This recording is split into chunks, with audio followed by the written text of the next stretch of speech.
dalam tindakan melalui gotong royong menuju Indonesia bagus. PKI! Bangsa PKI!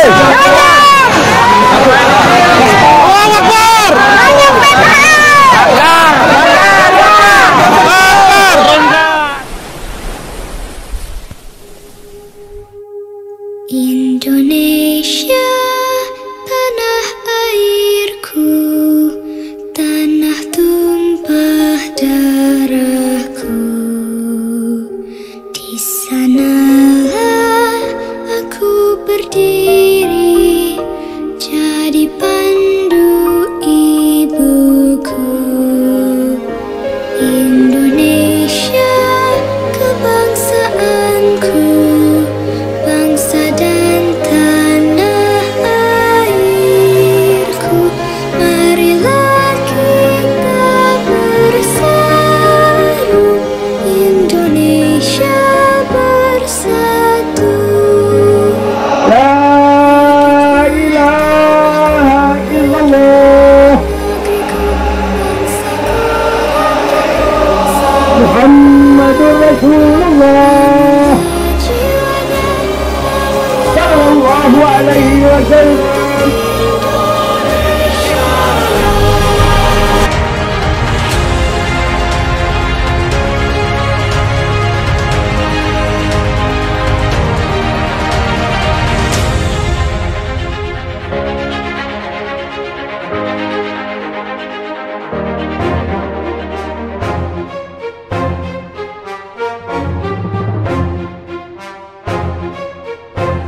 Salah satu komponen penting dari Perpu nomor 1 2020 yang diramaikan ada 3 hal. Satu, hak budget itu menurut Undang-Undang Dasar kita ada di DPR. Kok DPR bisa-bisanya ngasih hak budget itu selama 3 tahun kepada pemerintah?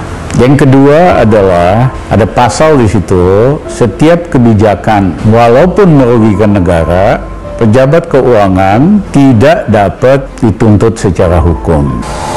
Jadi ini aneh luar biasa, bisa-bisanya ada pasal di dalam Perpu itu yang membuat pejabat kebal hukum.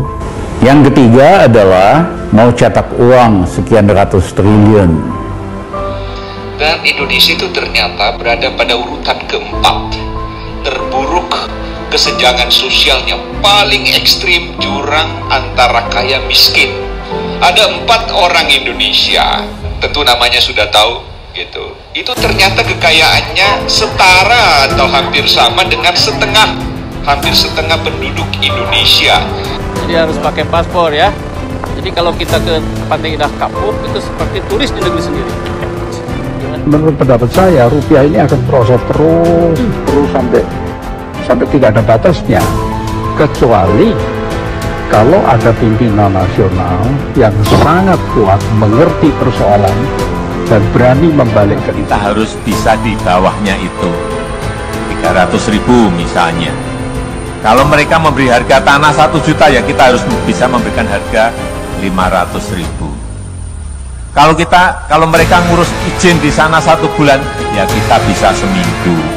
Kalau mereka ngurus di tempat lain seminggu, ya kita harus bisa sehari 2 hari. HTI katanya sudah dibubarkan. Kenapa sih Bu mencari kambing hitam? Raimu lo kambing hitam. Kok ono wong goblok iki? Indonesia ini hancur bukan karena HTI. Indonesia hancur bukan karena khilafah. Goblok kok aja nemen-nemen kok. Harun Masiku, Jiwasraya, EKTP, Bus Transjakarta, daging sapi, buku merah, Meikarta, reklamasi, Pertamina, Migas, BUMN, bangkrut, defisit, total berapa ratus triliun uang negara ini dikorupsi, bukan khilafah yang korupsi. Kepolisian Negara Republik Indonesia tak semestinya mengulang praktek dui fungsi Tentara Nasional Indonesia era Orde Baru. Undang-Undang Kepolisian RI mengatur, anggota Polri baru dapat menduduki jabatan di luar kepolisian bila sudah pensiun atau mengundurkan diri. Tapi kini, sejumlah perwira aktif kepolisian malah ditempatkan pada jabatan sipil. Apa saja? Ada yang punya jabatan di Kementerian Hukum dan HAM, Kementerian Kelautan dan Perikanan, Kementerian Perdagangan, Kementerian Tenaga Kerja, juga kementerian badan usaha milik negara. Beberapa di antaranya merangkap jabatan menjadi komisaris perusahaan plat merah yang tak ada sangkut pautnya dengan kepolisian. Tak heran, dengan banyaknya perwira kepolisian mengisi jabatan strategis, muncul olok-olok semacam negara kepolisian Republik Indonesia. Pada era Jokowi, Ketua Komisi Pemberantasan Korupsi yang dulu dibentuk karena kepolisian dan kejaksaan dianggap gagal memberantas korupsi pun diisi perwira tinggi polisi aktif.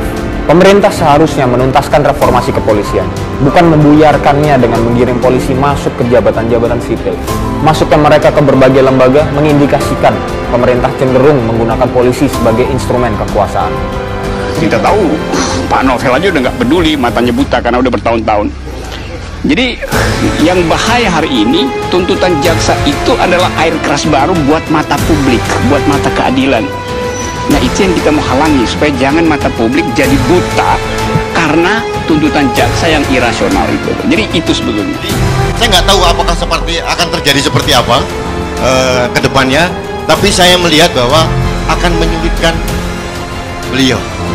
Dan saya pikir ini kita sudah jadi kerajaan, Pak Jokowi jadi raja, ada Perdana Menterinya Pak Luhut gitu ya, ada Ibu Surinya Ibu Mega.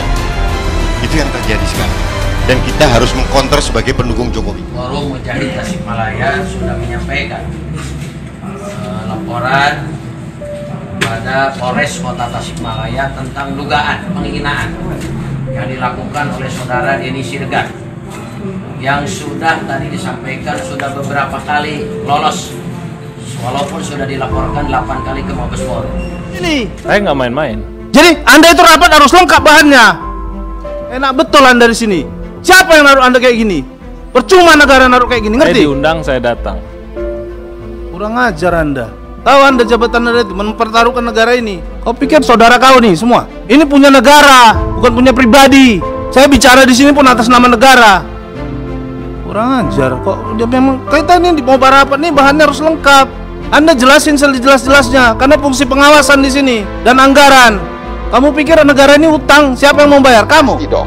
Kalau harga minyak dunia turun, mestinya, seharusnya harga BBM dalam negeri harus turun. Dan ini penurunannya amat sangat besar.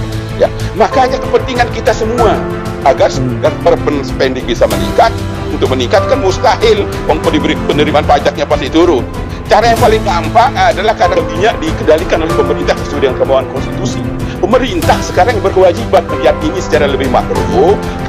Berat menurunkan. Ini kepentingan makro ini. Bupati gak konsisten, gak punya inovasi. Jam 3 sore di Kabupaten Bekasi, gak ada PSBB. Ngomong kosong semua itu, bubarin PSBB di Kabupaten Bekasi. Rekan-rekan sekalian, kita melihat permasalahan di masa pandemi seperti ini, akan mahasiswa semakin menurun. Oleh karena itu rekan-rekan sekalian, kami dari BEM seluruh Indonesia mengajak bahwasannya jangan melihat permasalahan di negara ini di masa pandemi bukanlah pemaafan untuk kita tidak bergerak sama sekali. Oleh karena itu kami mengajak bahwasannya surat aksi pada tanggal 16 Juli 2020 untuk sepakat menolak Omnibus Law. Hidup mahasiswa, hidup mahasiswa, hidup rakyat Indonesia, hidup rakyat Indonesia, hidup perempuan Indonesia, hidup perempuan Indonesia. Tolak Omnibus Law, tolak Omnibus Law. Apel siaga Ganyang Komunis 5 Juli 2020 segera dimulai. Yang paling mahal adalah kalimat tauhid, lebih dari dunia beserta isinya. Sekalipun bumi emas, tetap la ilaha illallah itu yang paling mahal bagi setiap muslim muslimah. Hentikan segala kemunafikan dan kezaliman agar rakyat tak semakin geram. Jangan menentang kemarahan rakyat. Jangan menentang kemarahan rakyat. Kabar yang cukup menarik berkaitan dengan hasil pemilihan presiden tahun 2019 yang sempat disengketakan di Mahkamah Agung, dan gugatan ini diajukan oleh Ibu Rahmawati dan kawan-kawan. Dan dari 3 ketentuan tadi, kalau kita cermati sebenarnya harusnya Jokowi tidak memenuhi ketentuan itu karena dia kalah di Sumatera Barat. Ada 13 provinsi yang kalah, dan kemudian 2 provinsi Jokowi hanya memperoleh suara sekitar 14%. Kecuali, jadi Jokowi hendaklah pakai konsep tahu diri seperti pendulu-pendulunya. Dia legowo dalam konteks dilengserkan oleh DPR. Jadi ini satu bukti orang-orang presiden-presiden kita sebelum itu tahu diri. Nah sekarang semua orang udah tahu ini pemilu curang dan betul-betul, dan banyak yang udah mati, 522 orang mati, tapi Jokowi hanya mengatakan biarin aja, itu kan sudah takdir. Katanya apabila usul ditolak tanpa ditimbang, suara dibungkam, kritik dilarang tanpa alasan, dituduh subversif dan mengganggu keamanan, hanya ada satu kata: lawan! Indonesia, negara kesatuan atau negara kekuasaan, bersama para tokoh nasional. Kiai Haji Muhammad Sirajuddin Syamsuddin, lebih dikenal dengan Din Syamsuddin, lahir dan besar di Sumbawa, NTB.